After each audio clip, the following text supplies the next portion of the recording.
Hola, bienvenidos a este primer programa de Galería Libertaria, que antes tenía otro nombre, pero lo cambiamos ahora, estamos ya como una segunda temporada y tenemos un invitado bastante especial e internacional, que es Víctor Hugo Becerra.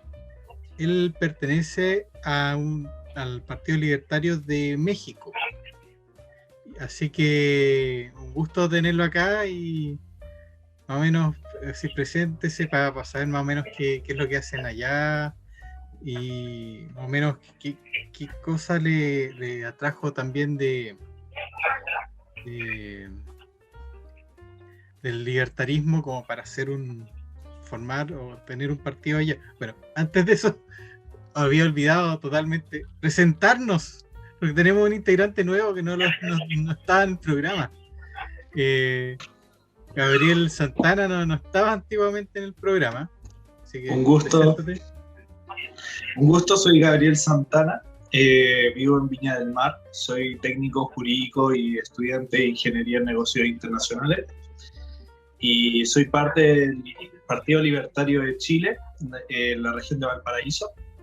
Y estoy muy agradecido con estar con ustedes, con Maximiliano, con Alfredo, con Susan y con nuestro querido invitado Víctor Hugo, el cual le doy la bienvenida a este espacio también. Así que Muchas eso. gracias. Alfredo también, que siempre nos acompaña. ¿Cómo está, Alfredo? Muy bien, muchas gracias. Con ansias de actualizarme acerca de los temas del libertarismo. Y era con look nuevo, porque antes está ahí chascón. ¡Ah, sí! Me corté el pelo. Sí. Y Susan, nuestra presidenta del partido. ¿Cómo está, Susan? Bien, muchas gracias. Así que, empezando con hartas ganas esta nueva temporada de Galería Libertaria. Qué bueno. Bueno, ahora sí, se había olvidado el presentarnos a todos, que estaba acostumbrado ya como a tener como estábamos todos, éramos ya conocidos. Pero bueno, ahora sí, Víctor Hugo, ¿cómo estás? Y me gustaría saber cómo empezó todo en México sobre el libertarismo. Estás sin audio, por si acaso. Sí, perdón, sí, gracias por la invitación, les agradezco a todos ustedes, gracias Susan por la invitación, gracias por la molestia que se están tomando Gabriel, Alfredo, Maximiliano, y bueno, yo tengo muchos años difundiendo los temas de libertarismo, primero por trabajo y ya después pues, por gusto y de manera desinteresada en México. Yo tengo 20 años aproximadamente difundiendo los temas libertarios. Actualmente, desde hace 6 años, dirijo una organización que se llama México Libertario, en donde realizamos una gran cantidad de actividades. Ahora, bueno, con el tema de la pandemia, bueno, pues ha habido una mayor necesidad de más actividades y pues bueno, nos adaptamos muy bien a este tipo de formatos y hemos hecho y seguimos haciendo muchas actividades vía online.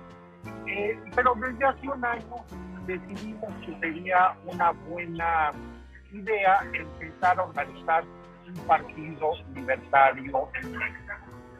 Yo escuchaba y escucho en México muchos comentarios respecto a que es necesario un partido libertario en México, así como escucho, por ejemplo, muchos comentarios que hablan de que, bueno, necesitamos un Milei en México, y yo creo que ustedes también lo escuchan, a pesar de tener una personalidad tan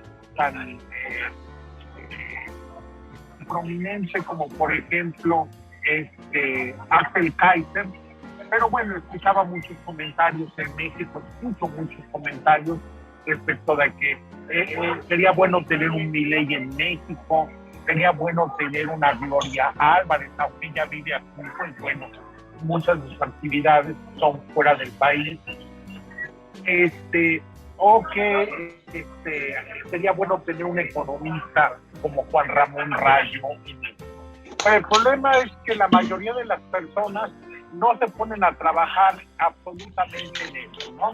Se quedan siempre en el mero reclamo, en el mero deseo, pero no ponen absolutamente nada de su parte, pues para ponerse a crear precisamente esos partidos libertarios que dicen necesitar, o esas personalidades, esos comunicadores de primer nivel que son, que pueden ser ellos, pero que no lo hacen por A, B o C razón. Bueno, eso es precisamente lo que nosotros estamos haciendo, Maximiliano, tratando de crear ese partido libertario que necesitamos, y también, bueno, tratar de crear a esos nuevos comunicadores a través de México Libertario que el libertarismo mexicano necesita. Entonces tenemos muchas actividades a las cuales involucramos a gente joven como ponentes, como moderadores, haciendo podcast, pues para irle, que le vayan perdiendo un poco el miedo a comunicar sus ideas. Y bueno, eso es lo que hacemos, Maximiliano. No sé si lo hacemos bien o mal, pero nos estamos divirtiendo mucho y le echamos muchas ganas, y eso es parte de lo que realizamos, Maximiliano. Buenísimo. Sí, una de las cosas importantes para lograr las metas es hacer que la gente que quiere militar o que le interesan las ideas la aprendan. En el fondo, hay muchas personas que dicen ser libertarias, pero a lo mejor son más socialdemócratas y tienen que aprender el camino del libertarismo, porque hay hartos autores y todo tiene un porqué en la política, en el fondo. Yo creo que allá a lo mejor puede que pase lo mismo también. Y claro, básicamente, bueno, pues mucha de la actividad de las personas pues se dedican a sus actividades privadas.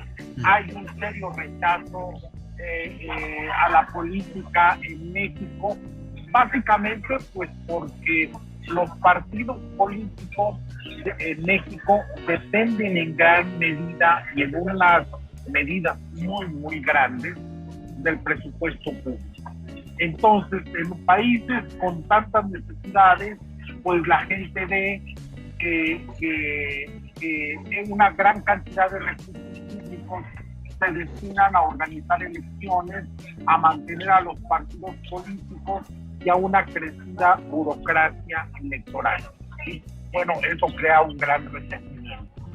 Entonces, bueno, ayudarles a comprender la necesidad de esos partidos, a pesar de que rechacemos sus métodos, pero ayudarles a comprender que aún así son importantes y son necesarios e incluso indispensables en procesos políticos como los nuestros, es una cuestión muy, muy difícil. Entonces, mucha gente prefiere dedicarse a otras cosas, y la poca gente que se interesa en política, pues muchos de ellos van a integrarse a los partidos tradicionales de siempre, por desgracia.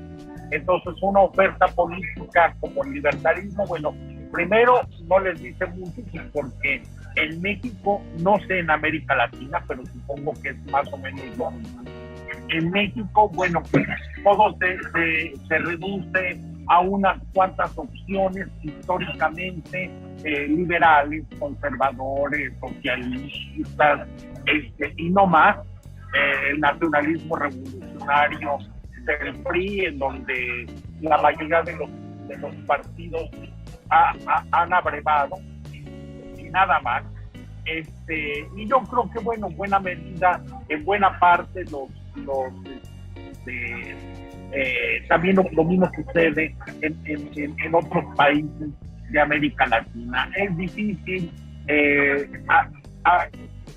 atraer más personas, pero bueno, con nuestros recursos lo estamos intentando, nos reunimos como partido cada semana, hay un grupo estable de colaboradores, y bueno, nosotros esperamos de aquí a unos años, porque en México la ley electoral nos permite iniciar los trámites de gestión de un partido político hasta pasadas las elecciones generales. Las próximas elecciones presidenciales, que son en el año 2024. Entonces nosotros nos estamos organizando desde ahora para que al iniciar 2025 tengamos todo listo y podamos tratar de optar por ser un nuevo partido político reconocido en México. Don Víctor, hola, quería preguntarle derechamente cómo ha sido el proceso, cómo han sido recibidos usted en este movimiento, en la búsqueda de interiorizar en la cultura nacional mexicana el libertarianismo, y cómo lo ha percibido también el espectro político, porque si bien usted puede tener una buena situación de gente que trabaja y es estable en el tiempo, me gustaría saber si se ha visto que esta cantidad de personas ha crecido, ha disminuido, ha habido más influencia en el área cultural tal vez. Sí, Gabriel, mira, yo he vivido ya más de 2 décadas difundiendo los valores libertarios. Entonces me ha tocado ver una gran transformación del libertarismo mexicano. Yo cuando comencé a trabajar en esto, bueno, pues existía pues 2 o 3 académicos, algún periodista que se decía liberal, ni siquiera libertario, sino se decía liberal, y no había más. Si queríamos hacer algún evento y alguno de ellos no podía, bueno, pues se nos caía el evento porque pues no había a más gente a la cual acudir. Bueno, he visto en estos 20 años una transformación muy importante del libertarismo mexicano. Ya hay más grupos, hay medios de comunicación, hay canales que se especializan en memes o en las opiniones personales o en la difusión de ideas, canales en YouTube, en Facebook, en Instagram, en las distintas redes sociales, y cada vez más académicos y cada vez más personas interesadas en difundir estas ideas y que se dicen ahora libertarios. Y a mí me da un gran gusto. A mí me da un gran gusto porque, bueno, yo no creo haber sido la persona que haya contribuido de manera decisiva a esto, pero me gusta pensar que en algo contribuí a este revitalizamiento de las ideas libertarias en México. Seguramente mucho de esto tiene que ver con esta llegada de estos líderes de opinión como Javier Milei, como Gloria Álvarez, como Axel Kaiser, el ejemplo tan positivo de Chile, por ejemplo, también. Seguramente mucho de esto tuvo algo que ver en esta revitalizamiento de las ideas libertarias en México. Pero también el trabajo de organizaciones como las nuestras, como la mía, de México Libertario, y el trabajo que yo vengo realizando desde hace 20 años. No pienso que sea un mérito exclusivo, pienso que muchos factores se han conjugado, pero me da mucho gusto encontrar cada vez más personas, más organizaciones, más grupos, más esfuerzos, aunque sea individuales, en la promoción de estas ideas en lo que tiene que ver con México. Me alegra mucho escucharlo. Disculpa, ¿podemos saber de ti, de dónde vienes y cómo llegaste al partido? Claro que sí, Alfredo. Mira, yo me inicié en las ideas libertarias en la formación de un partido que era el Partido Liberal de México. México, que bueno, pues era un partido dentro de la tradición del liberalismo mexicano, buenos contra malos, conservadores contra liberales, Benito Juárez contra Maximiliano. Bueno, esa era la tradición. Pero afortunadamente fui conociendo poco a poco otras tradiciones, la tradición libertaria la fui conociendo. Y en el 2004, yo renuncié al partido en el 2003, al no obtenerse el registro definitivo como partido político, renuncié, a pesar de que podía continuar todavía un año más, y poco después me contrató una fundación que se llama la Fundación Friedrich Naumann. Me contrató como encargado de sus programas, coordinador de sus programas para América Latina, y allí me encargaron una tarea pues, que no habían podido desarrollar ellos, que es crear una red liberal para América Latina.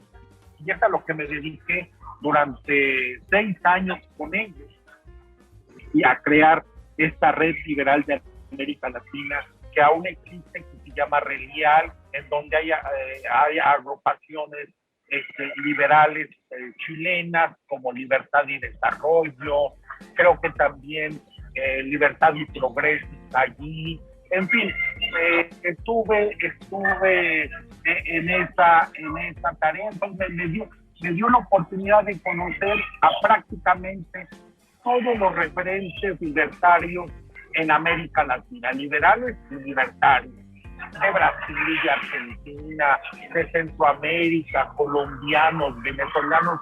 Pude conocerlos absolutamente a todos. Supe cuáles eran sus virtudes, cuáles eran sus defectos, qué hacían y qué habían dejado de hacer durante esos años en la formación de la red liberal. Yo la dejé en el 2010 ya constituida legalmente, con cuenta bancaria, con un staff. Se consiguió un patrocinio de una organización internacional, entonces se contrató un staff, y bueno, pues yo ya no tenía mucho que hacer allí. Y entonces le pedí a la Naumann que me hicieran, se había producido un hueco en su estructura para México, y le pedí ser el encargado de sus programas en México. Y aceptaron, me nombraron como su representante en México, y así pude ya conocer a los actores liberales y libertarios en México. Pude entrar a las universidades, hice una gran cantidad de actividades en universidades públicas. Es de las cosas que más me enorgullece. Me decían, no te metas en las universidades públicas porque te van a sacar a patadas. Bueno, nunca sucedió. Hubo episodios tensos, pero no pasó de allí. Pero hice entonces una gran cantidad de actividades que me permitió además conocer a muchos jóvenes, concursos con instituciones públicas dirigidas a jóvenes también, concursos, etcétera, etcétera. Y bueno, claro, entonces también involucrarme con muchos académicos, con muchos comunicadores que hacían su trabajo de difusión. Yo en el 2015 salí de la Naumann, y a partir del 2015 fundé mi organización junto con otras personas, la México Libertario, y esa es básicamente mi trayectoria. Ahora bien, eso estoy hablando de la mitad de mi vida. La otra mitad es a lo mejor de la que a veces no quiero hablar, pero también son las formas de aprendizaje y de experiencia. Yo hasta el año 2000 estuve dentro del gobierno mexicano y ocupé cargos muy importantes dentro del gobierno mexicano. Conocí perfectamente el funcionamiento del poder legislativo, por ejemplo. Conocí bien la burocracia mexicana. Estuve en la presidencia de la República 3 años como coordinador de asesores del vocero presidencial en el gobierno del presidente Ernesto Zedillo, y pude influir en muchas cosas.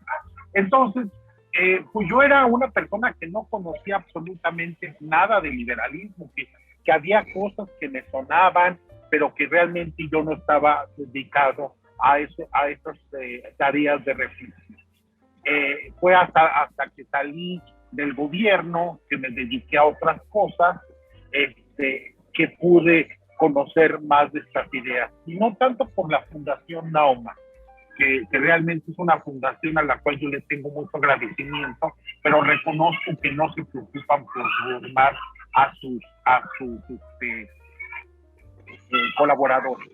Básicamente yo aprendí libertarismo de una serie de invitaciones que me hizo la Universidad Francisco Marroquín en Guatemala a sus coloquios sobre la libertad. Allí me profundicé y claro, en el contacto diario, en el contacto continuo con todas estas organizaciones y personalidades en América Latina, fue como yo me hice libertario, Alfredo. Y no hay como un gran pensador libertario mexicano, no hay un Milei mexicano. Bueno, hay una serie de comunicadores muy buenos, el Chutamiento, Arturo Dam, pero no llega ninguno de ellos a un nivel de aglomeración y de movilización de Javier Milei, por desgracia.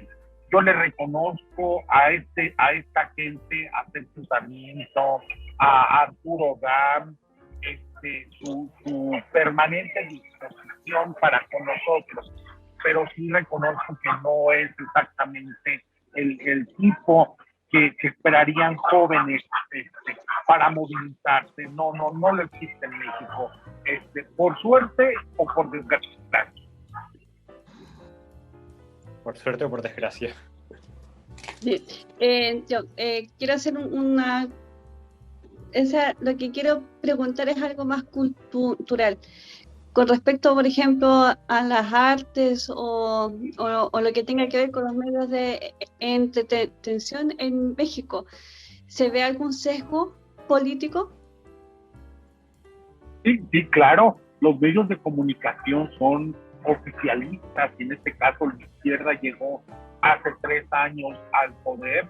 Bueno, los medios de comunicación empezaron a volcarse, a tratar de quedar bien, porque además el gobierno mexicano maneja un presupuesto muy crecido en anuncios, en cuestiones de comunicación social.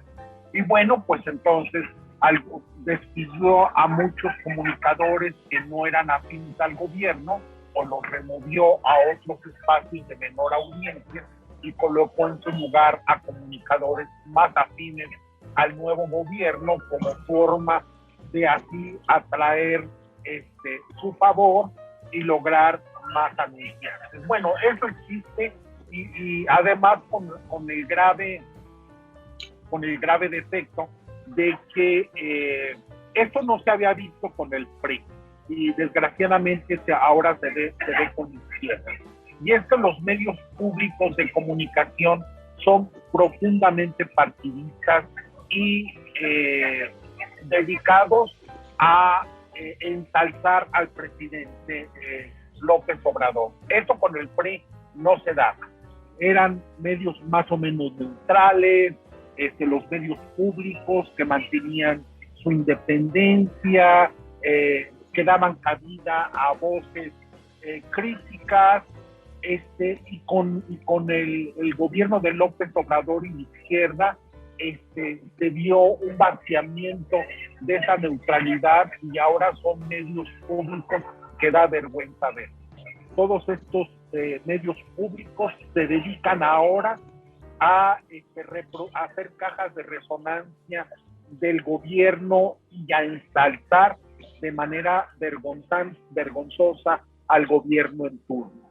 Y bueno, eso es lo que vive en México cuando mucha gente cree en nuestros países que la llegada de la izquierda va a significar más tolerancia, más apertura, pluralismo. No saben lo que realmente son son profundamente sectarios y excluyentes, y me parece que México es un buen ejemplo de esta actitud. Ya, y otra consulta, porque generalmente siempre en los partidos libertarios hay economistas, cientistas políticos, pero ¿tienen artistas? En términos libertarios, artistas libertarios, no, a lo mejor existen algunos artistas con alguna disposición, pero no existen muchos académicos. Afortunadamente ya existen muchos académicos, ya existen muchos comunicadores, ya existe mucha gente que pulula en las redes sociales, pero hasta ahorita artistas de corte libertario, bueno, he conocido muy pocos, si no es que ninguno. Probablemente es un defecto mío y no tanto de su inexistencia. Don Víctor, yo quería consultarle. Usted comentó al principio que se ha visto un crecimiento en cuanto a las ideas de la libertad en México, aunque no ha sido aún al nivel de Argentina, dadas las circunstancias que vivimos en Latinoamérica. Quería saber, en el crecimiento de esta idea de la libertad, ¿se ha plasmado en alguna política pública o se ha visto la intención de algún sector político de abrirse a la situación de la búsqueda de la libertad en sí misma? ¿O cree que todavía está en proceso la batalla cultural para poder llegar a concretar políticas públicas liberales?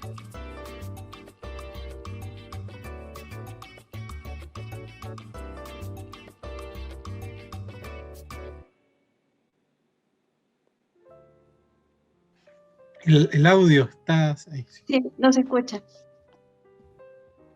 ¿Aló? ¿Me escuché mal? Sí, perdón, Gabriel, no escuché tu pregunta por problemas de mi conexión.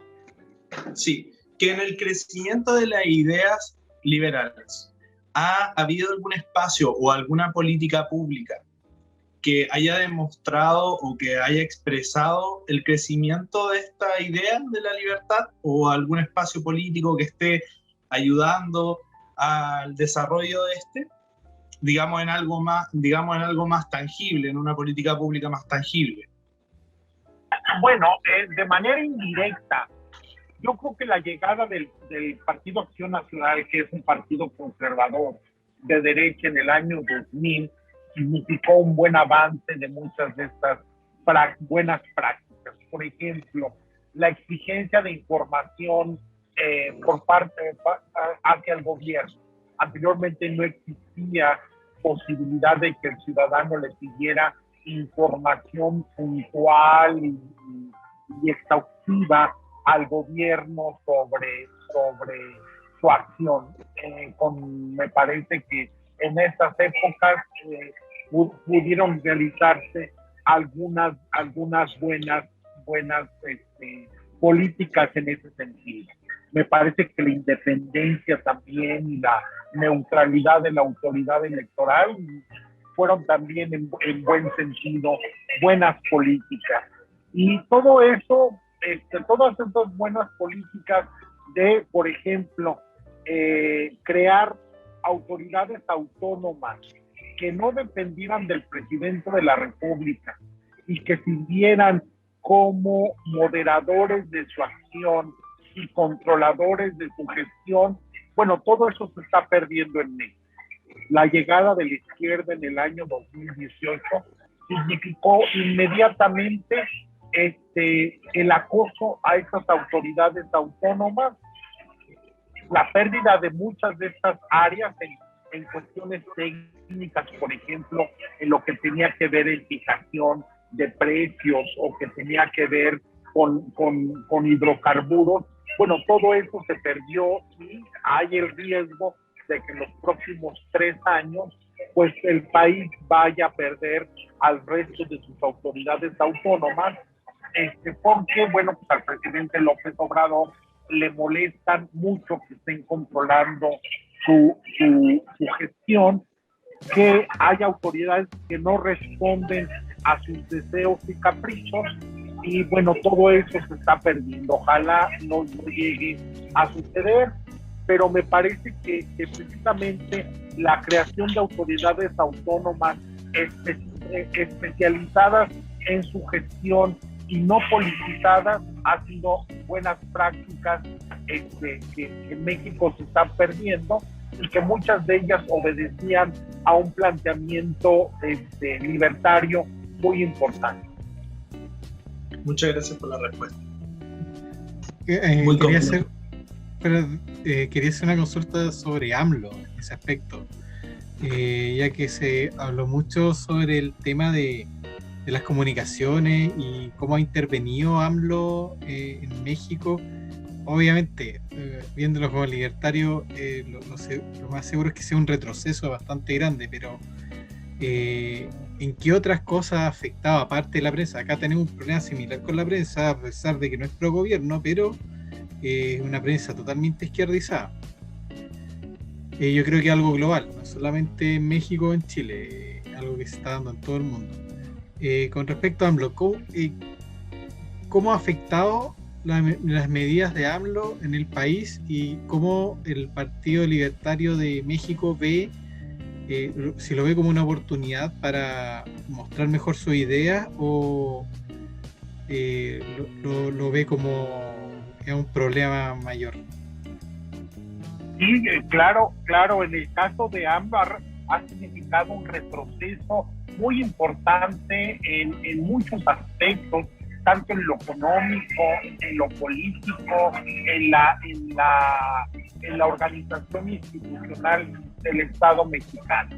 Y ha significado un retroceso porque anteriormente, bueno, pues existía cierto equilibrio de poderes, aunque había la figura presidencial era muy preponderante, pero había organismos autónomos, había partidos políticos con cierta independencia y cierto nivel de interlocución social. Bueno, con todo eso, con AMLO, con López Obrador, se ha venido perdiendo. Ahora lo único que existe es el capricho presidencial, el cual se manifiesta en conferencias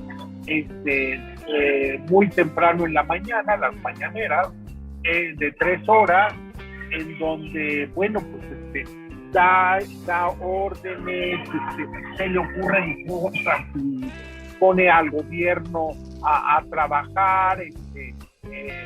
Por ejemplo, recientemente ordenó que hubiera una baja del gas LP y se le ocurrió que sería una buena idea controlar precios y establecer además una empresa estatal dedicada a la venta de gas LP. Bueno, pues todo eso a lo largo de las semanas ha venido siendo un clamoroso fracaso.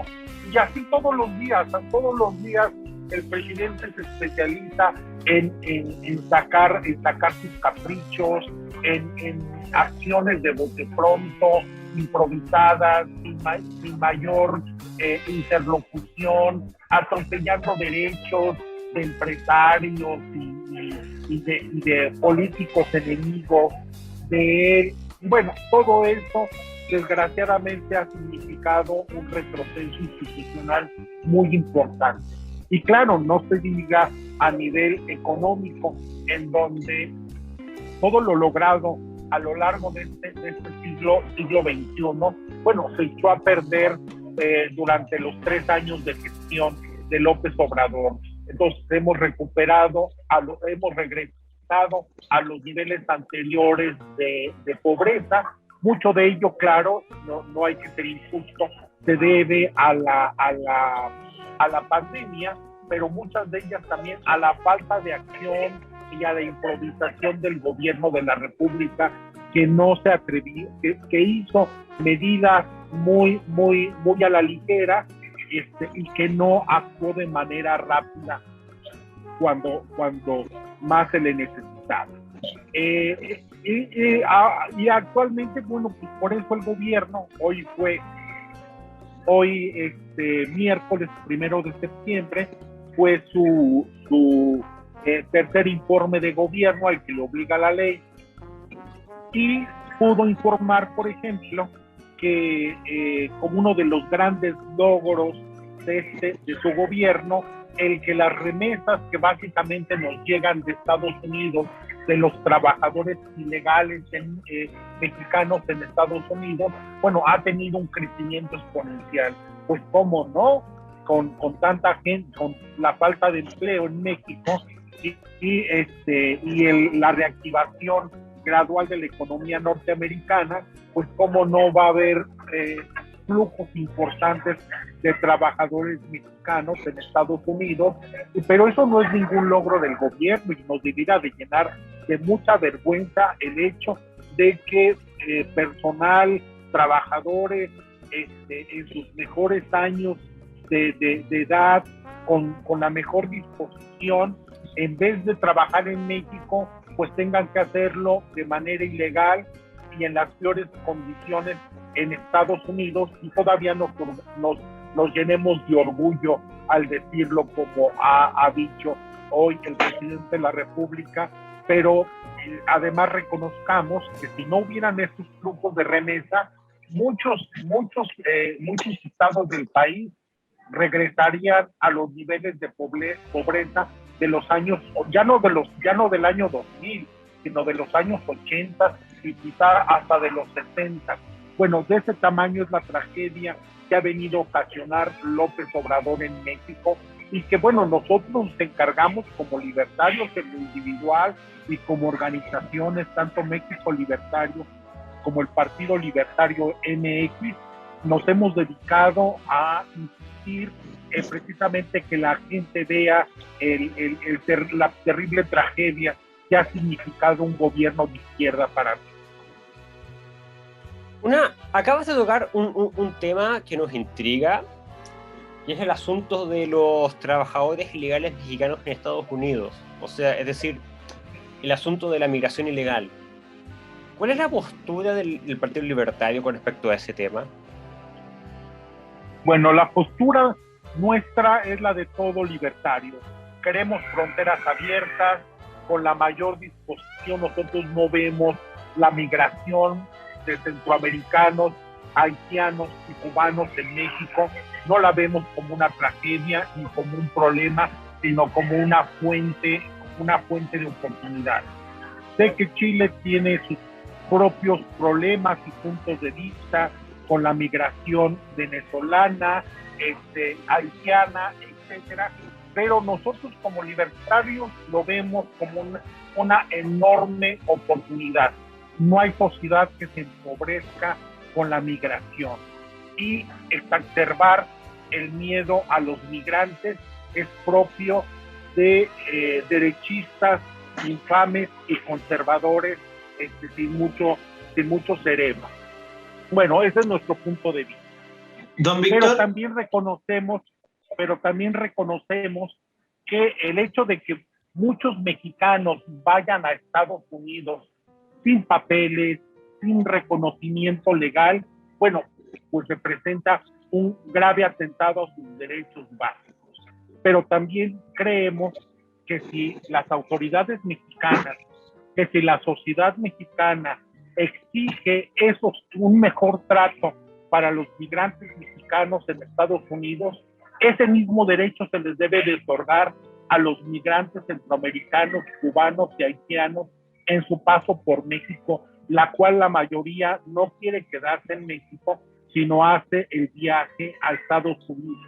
Pero ahora, pues estamos en el peor de los mundos, porque no solamente los tratamos mal, sino que además somos el muro de contención de Estados Unidos. Ese muro que Donald Trump prometía que los mexicanos iban a pagar, pues lo estamos pagando precisamente siendo ese muro que Donald Trump quería.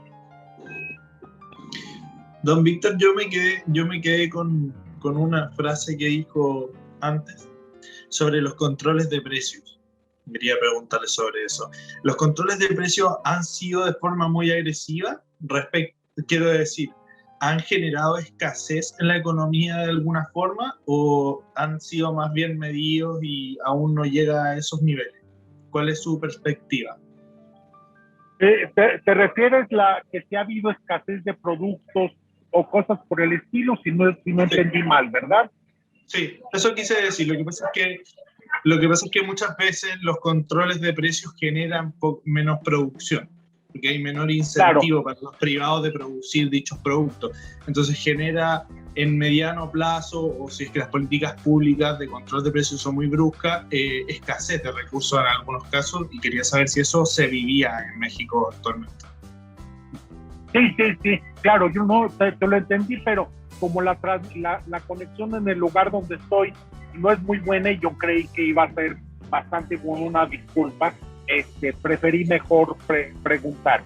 Bueno, sí, mira, el gobierno, eso sí, al menos hasta ahorita, excepto bajo este esquema del gas LP, que un día se le ocurrió, iba a establecer un control de precios y finalmente hasta ahora no lo ha establecido, aunque sí creó su empresa estatal pública de distribución de gas LP. Hasta ahora no ha intentado establecer un control de precios sobre la canasta básica o sobre ningún producto que se utilice en México. Afortunadamente no lo ha hecho.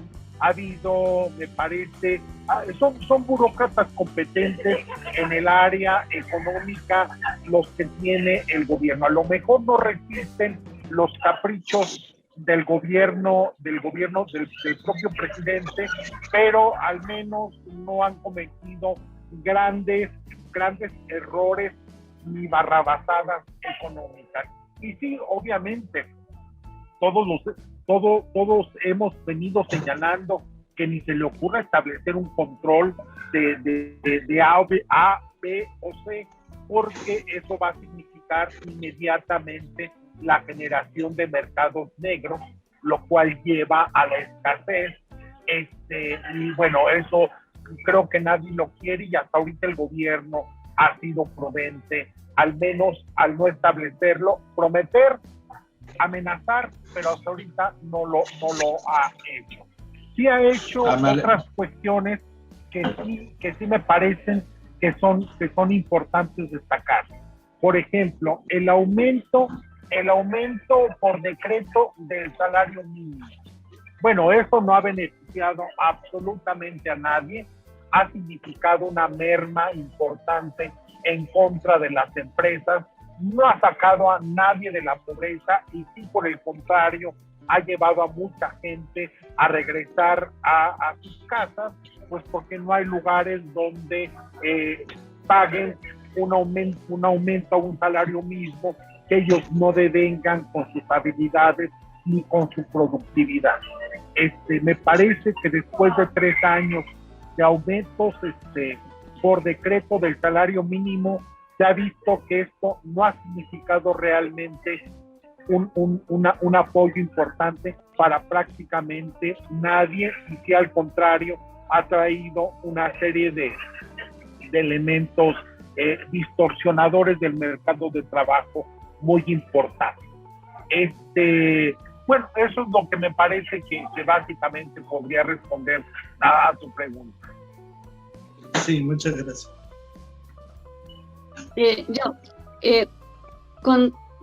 ¿Cómo ha sido la postura de este actual gobierno frente al narcotráfico y todo lo que se ha visto durante años en México con las bandas y eso? Bueno, los carteles mexicanos se caracterizan por ser bandas criminales, sangrientas, impunes y con actitudes y prácticas que rondan el terrorismo.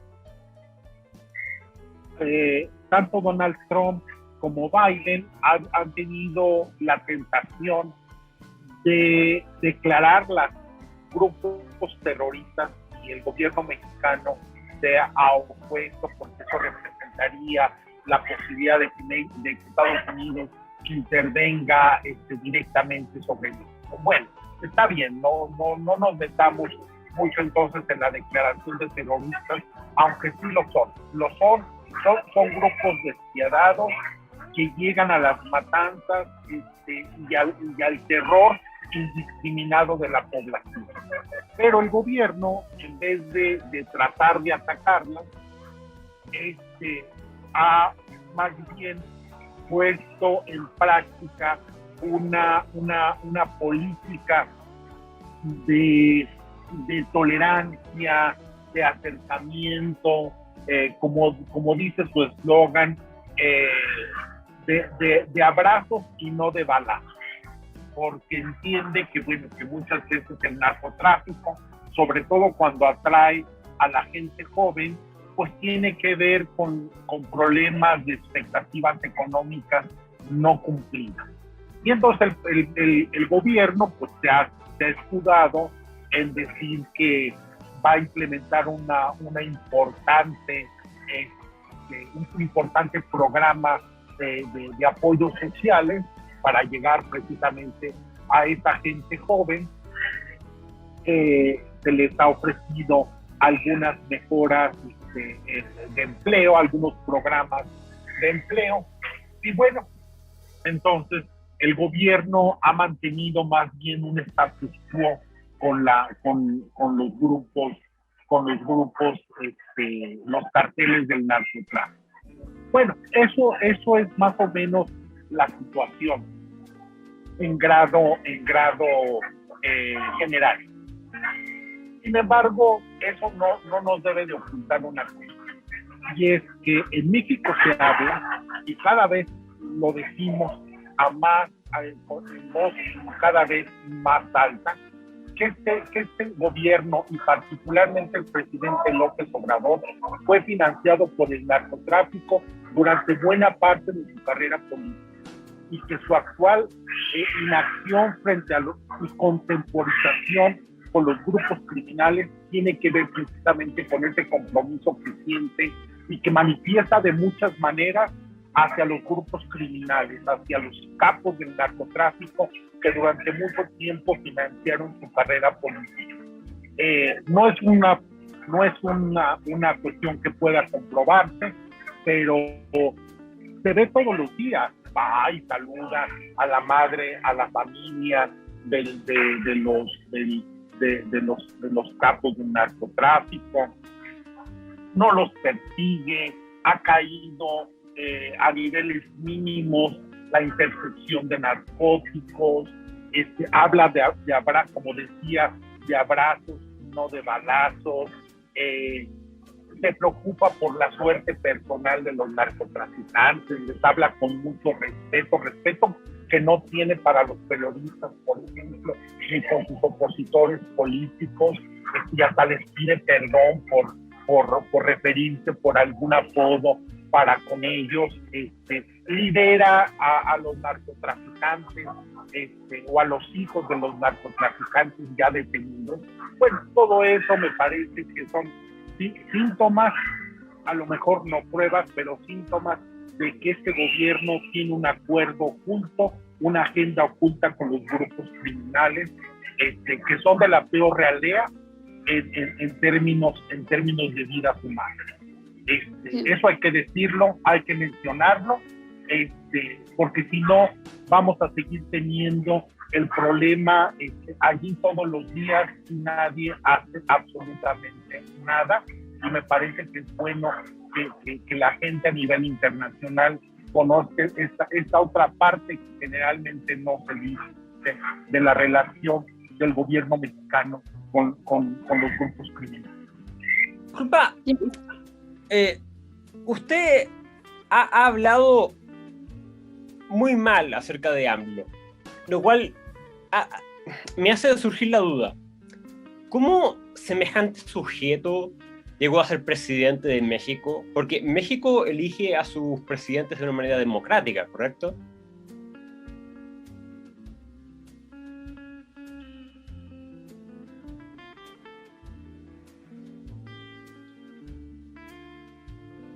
¿Me quedé silenciado o pegado? Ya.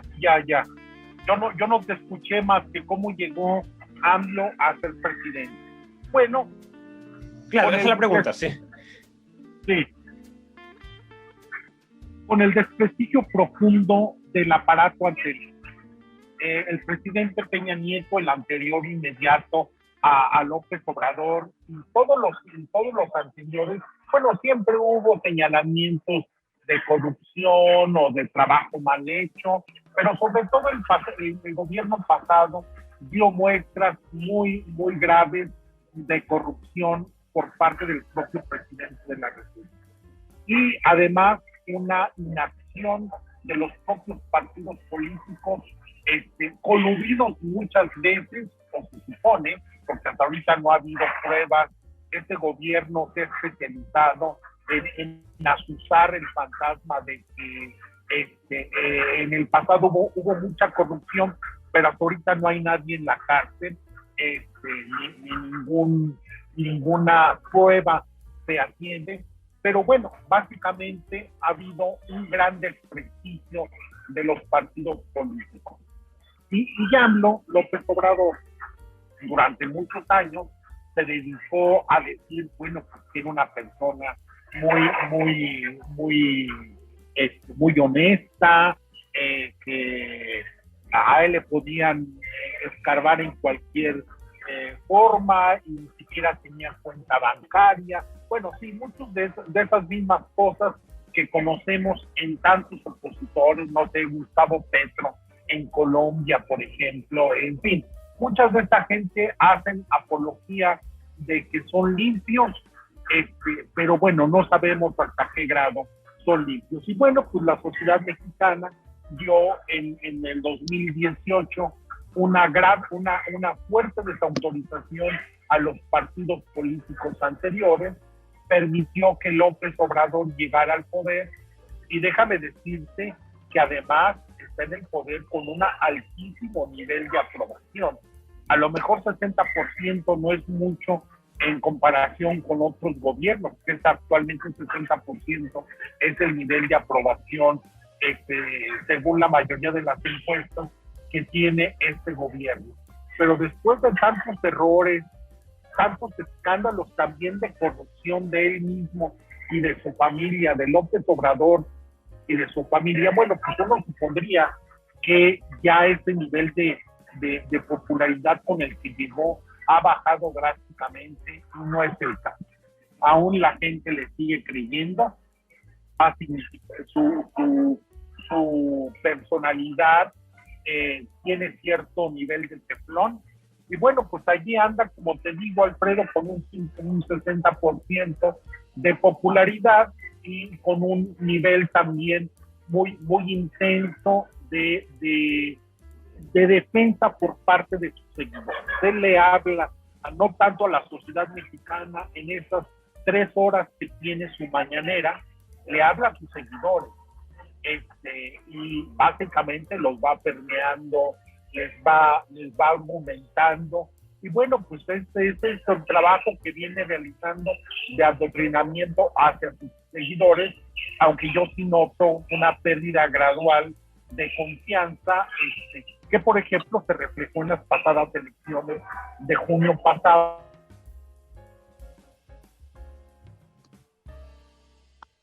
Sí, cayó.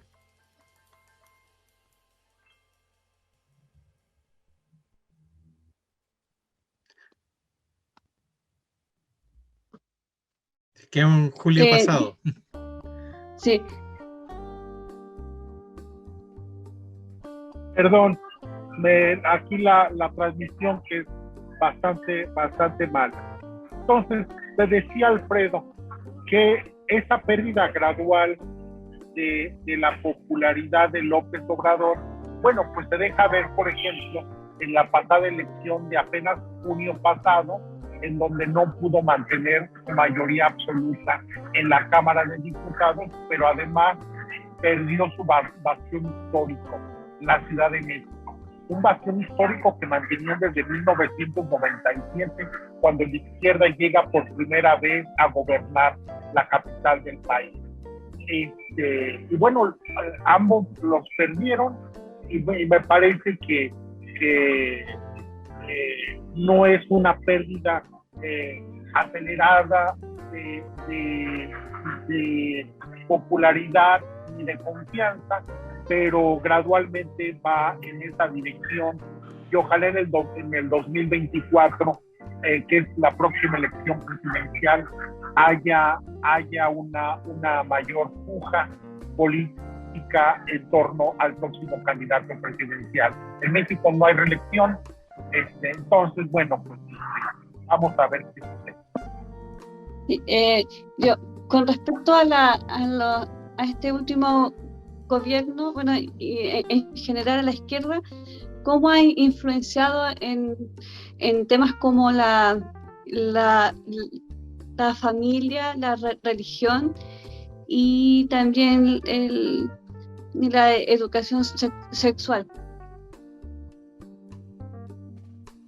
Sí, en el caso de estos temas más bien de tinte conservador, bueno, han sido adoptados por López Obrador bajo un esquema religioso. Él ha sido, él es creyente cristiano y se ha aliado con los grupos religiosos cristianos y evangélicos, con los cuales les ha repartido cargos y puestos legislativos cada vez que ha podido. Entonces, bueno, pues temas como el de el matrimonio entre personas del mismo sexo, no se diga el de la adopción por personas del mismo sexo, bueno, son temas que no tienen mucho futuro a nivel nacional, aunque ha habido algunos avances recientes a nivel estatal. Pero en general, López Obrador es una personalidad muy conservadora, a pesar de que todos los días habla en contra de los conservadores bajo esta concepción muy mexicana de liberales contra conservadores que viene del siglo XIX, y él dice ser liberal, lo cual, bueno, pues es un gran contrasentido, pero simplemente aprovecha el prestigio histórico del bando liberal en el siglo XIX. Entonces, en tal sentido, vivimos con un gobierno muy restrictivo en materia de discursos y libertades ciudadanas, y bueno, no se ve que esto vaya a cambiar en los próximos tres años, y por desgracia muchos de los grupos cercanos a López Obrador, feministas, los grupos de izquierda, bueno, pues al final se someten a lo que el presidente dice, porque el presidente, para ello, bueno, pues ellos por sí mismos no tienen la fuerza, el prestigio como para hacer valer la carrera política, no tienen nada de ello como para hacer valer sus puntos de vista ni oponerse a López Obrador. Víctor, creo que sería bueno que nos contextualizaras algo acerca de la cultura mexicana. Entenderás que nosotros somos chilenos, entonces las cosas no funcionan exactamente igual acá que allá. Yo personalmente nunca he estado en México, pero entiendo, y corrígeme si me equivoco, que México es un país muy cristiano. O sea, según lo que muestran los medios de allá, hay mucho cristianismo y hay mucha adoración a los santos. ¿Es tal cual? Bueno, pues como en muchas sociedades católicas, la mayoría es mera apariencia. En general, por ejemplo, ¿qué te puedo decir? En consumo de drogas. Bueno, en principio yo creo que un católico aceptaría esa postura. Y sin embargo, ha habido en las diversas encuestas que se han venido realizando sobre el tema, ha venido existiendo una gradual flexibilización de la sociedad mexicana sobre este tema. Entonces, yo creo que en este momento es mayoritaria la porción de la sociedad mexicana que aceptaría la legalización de algunas drogas, por ejemplo, la marihuana. Hay también, bueno, pues una buena, quizás no es mayoritario, pero existe también por parte de buena parte de la sociedad mexicana, al menos una comprensión de la necesidad de no negar derechos a minorías sexuales que quieran casarse con personas del mismo sexo. Me parece que ha habido algunos triunfos recientes en algunos estados, y bueno, pues yo creo que eso tampoco sería muy católico, que digamos, y sin embargo en los hechos se ha venido dando. Temas como aborto, me parece que también viene siendo un tema muy de la jerarquía católica, que también en algunos no ha habido una lucha frontal, pero me parece que está destinado a ser reconocido en la mayoría de los estados del país en el largo plazo, aunque no sea de manera inmediata ni en el corto plazo, pero hay una creciente flexibilización de la sociedad y de los ciudadanos mexicanos sobre ese tipo de temas. Hay, como toda la sociedad, bueno, pues no deja de ser una sociedad muy compleja. Por ejemplo, bueno, no acepta con mucha facilidad a extranjeros o personas de otro color. Bueno, eso es cuestión también de valores que no hemos sabido comprender.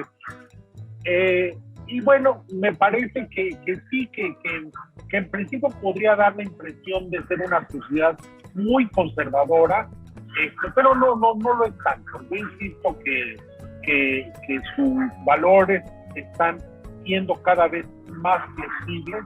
Recordemos simplemente, por ejemplo, que a nivel legal, el divorcio en México fue varias décadas antes que en Chile, por poner un ejemplo, ¿no? Entonces, me parece que es una sociedad cada vez más moderna, que el contacto con Estados Unidos y los migrantes que van y vienen entre México y Estados Unidos ha ayudado también a modificar muchos de estos valores, y me parece que para mí. Lo que acabas de describir suena como una suerte de unión de la sociedad mexicana, que hay como un consenso con respecto a los valores de la sociedad de los mexicanos. ¿Entendí correctamente? No hay un consenso, pero sí yo creo que hay grupos cada vez más amplios a favor de muchos de estos temas, a favor del matrimonio entre personas del mismo sexo, a favor de la legalización del consumo de algunas drogas. Bueno, me parece que allí la Iglesia Católica no tiene ya mucho que hacer, y ya su hegemonía y sus puntos de vista están derrotados en este momento. Hay otros en donde aún pueden tirar la patita y moverla, como el tema del aborto, la adopción homoparental, pero me parece que en el largo plazo la derrota de los puntos de vista de la Iglesia Católica no tiene mucha es una cuestión solamente de tiempo desde mi punto de vista. Quisiera preguntar cuál es la situación actual de los pueblos indígenas allá.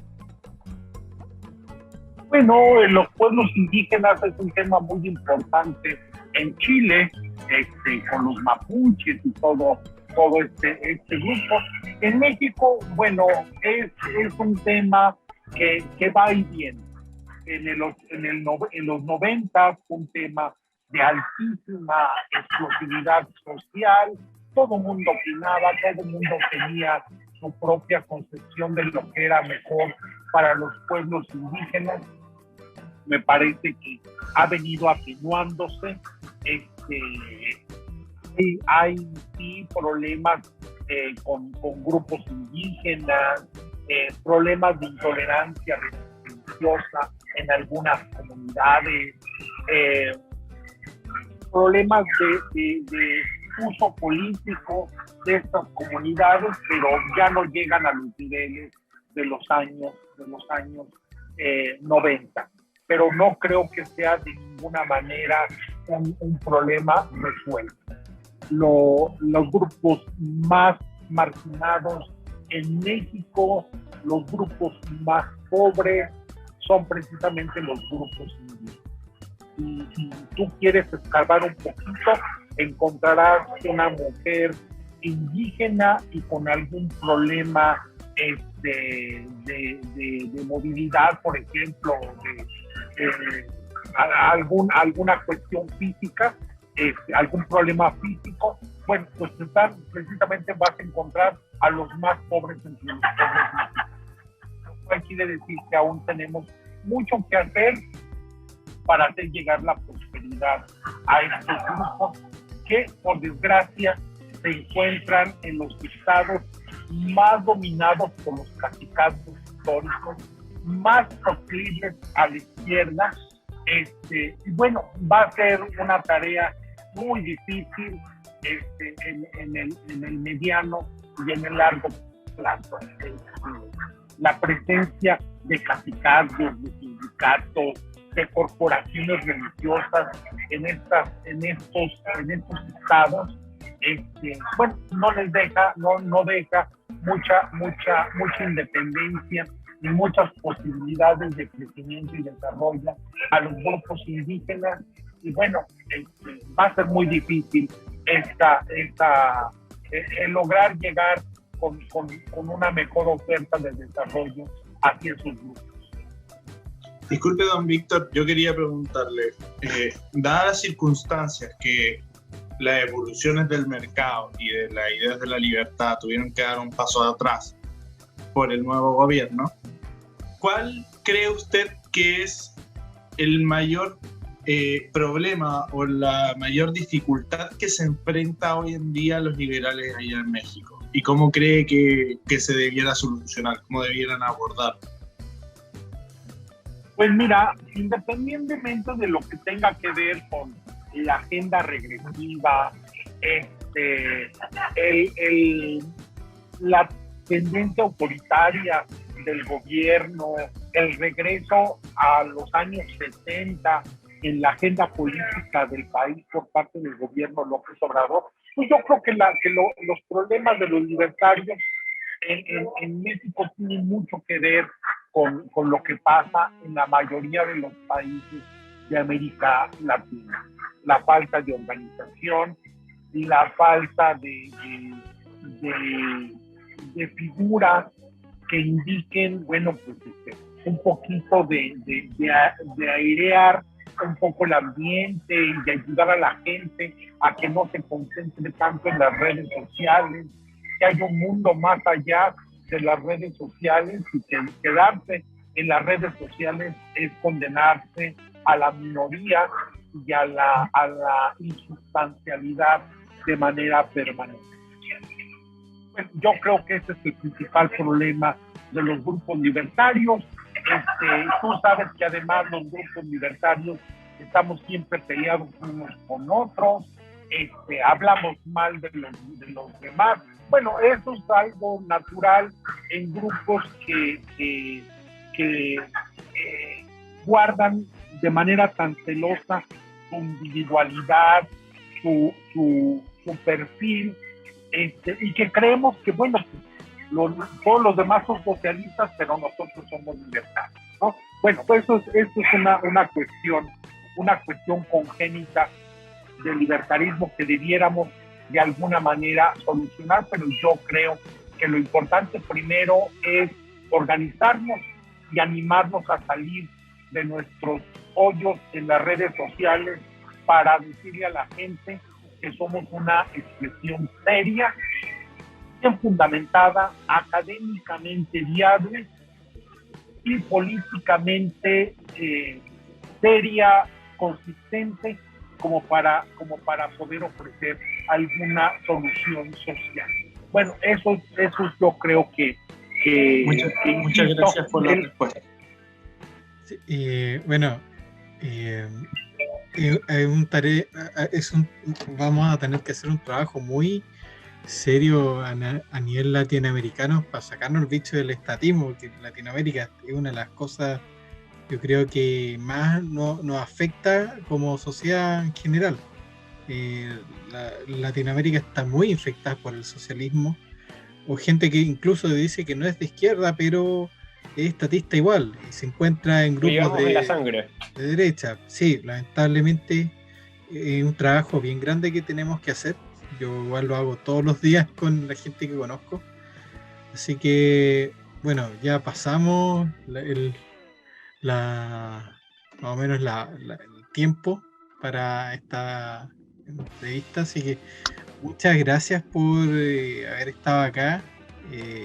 Para mí ha sido un gusto y bastante interesante escuchar los problemas o las necesidades o los progresos que han tenido otros países en el área del libertarismo. Así que un gusto tenerlo por acá. Muchas gracias, Maximiliano. Yo soy el agradecido también con Alfredo y con Susan y con Gabriel, porque déjame decirte, agradecido pues para poder tener también un poco de claridad, darme un poquito de claridad de mis puntos de vista a mí mismo. Pero también yo creo que nos falta mucho en América Latina conocernos los libertarios entre nosotros mismos y establecer alguna forma de colaboración. Otras expresiones lo hacen y ahí las vemos, lo vemos en la OSCA, la Organización Demócrata Cristiana de América Latina, de América, o lo vemos en el Foro de Sao Paulo, o en el Grupo de Puebla, en fin, vemos tantas expresiones de otros signos que pueden organizarse sin estarse matando unos a otros, y me parece que los libertarios no hemos aprendido todavía a organizarnos, a vernos con respeto dentro de nuestras muchas posibles diferencias.